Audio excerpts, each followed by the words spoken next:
नमस्कार। इन खबर में आपका स्वागत है। एक हफ्ते के मंथन के बाद आखिरकार छत्तीसगढ़ में मुख्यमंत्री का फैसला हो गया। पहली बार वहां पर कोई आदिवासी मुख्यमंत्री बनेगा। विष्णुदेव साय विधायक दल के नए नेता चुने गए हैं। आदिवासी समाज से तो अजीत जोगी भी सूबे के पहले सीएम बने थे, लेकिन उनकी जाति को लेकर के हो गया था विवाद। आखिरकार विष्णुदेव साय को 2019 में टिकट तक नहीं मिला था और 2023 में वो सीएम कैसे बन गए। तो आपको बता दें कि बीजेपी और आदिवासी राजनीति के साथ साथ उनके सीएम बनने के पीछे कांग्रेस की भी अपनी लड़ाई है। भूपेश बघेल का खेला है। सबसे पहले बात करते हैं कि बीजेपी में कैसे डेवलपमेंट हुआ और वो यहाँ तक पहुँच गए। दरअसल बीजेपी के चाणक्य कहे जाने वाले केंद्रीय गृह मंत्री अमित शाह ने सार्वजनिक रूप से ऐलान किया था कि आप इन्हें विधायक बना दीजिए, हम इन्हें बड़ा आदमी बना देंगे। अब सोचिए कि यदि सार्वजनिक रूप से ये कहा जाए एक विधायक के लिए तो उसका संदेश क्या होगा। इसी दौरान पीएम मोदी आदिवासियों को साधने के लिए छत्तीसगढ़, मध्य प्रदेश से लेकर के और झारखंड तक राउंड लगा रहे थे।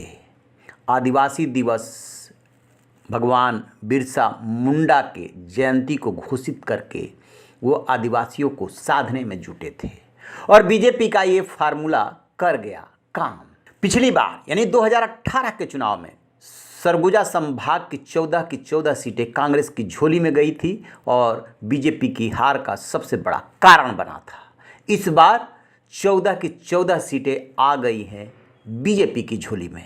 तो विष्णुदेव साय भी इसी संभाग से आते हैं और ये सीटें मिलने से उनको मिली मजबूती। जो सभी 14 सीटें सरगुजा संभाग की बीजेपी के खाते में गई, उसमें रामानुजगंज से राम विचार नेताम जो कि बड़े नेता माने जाते हैं, भरतपुर सोनहत से रेणुका सिंह, मनेन्द्रगढ़ से श्याम बिहारी जायसवाल, बैकुंठपुर से भैयालाल राजवाड़े, प्रेमनगर से भूलन सिंह मरावी, भटगांव से लक्ष्मी राजवाड़े, प्रतापपुर से शकुंतला पोर्ते, अंबिकापुर से राजेश अग्रवाल, लुंड्रा से प्रबोध मिंज, सीतापुर से राजकुमार टोपे, जसपुर से राय मुनि भगत, कुनकरी से विष्णुदेव साय, पत्थलगांव से गोमती साय। विष्णुदेव साय को सीएम बनने का सफर तय करने में किस तरीके से वहां के सीएम रहे भूपेश बघेल के खेल ने काम किया, अब वो सुनिए।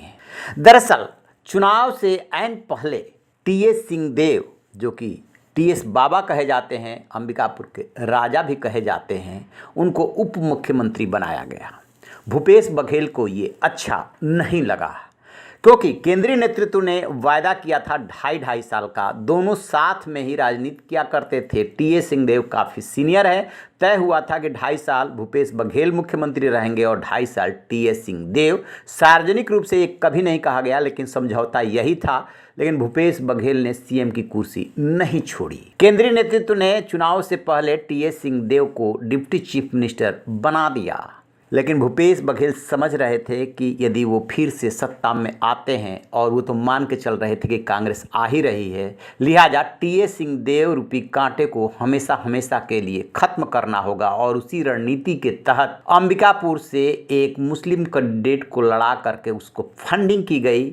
14 से 15 हज़ार उसे वोट मिला और टीएस सिंहदेव राजेश अग्रवाल के हाथों मात्र 94 वोटों से हार गए। ऐसे ही टीएस सिंहदेव के प्रभाव वाले अन्य विधानसभा क्षेत्रों में भी खेल किया गया। उसका नतीजा ये हुआ कि सरगुजा संभाग जो 2018 में 14 सीटें कांग्रेस जीती थी, वो सभी की सभी सीटें बीजेपी जीतने में कामयाब हो गई और यहाँ से विष्णुदेव साय और ज़्यादा मजबूत होकर के उभरे।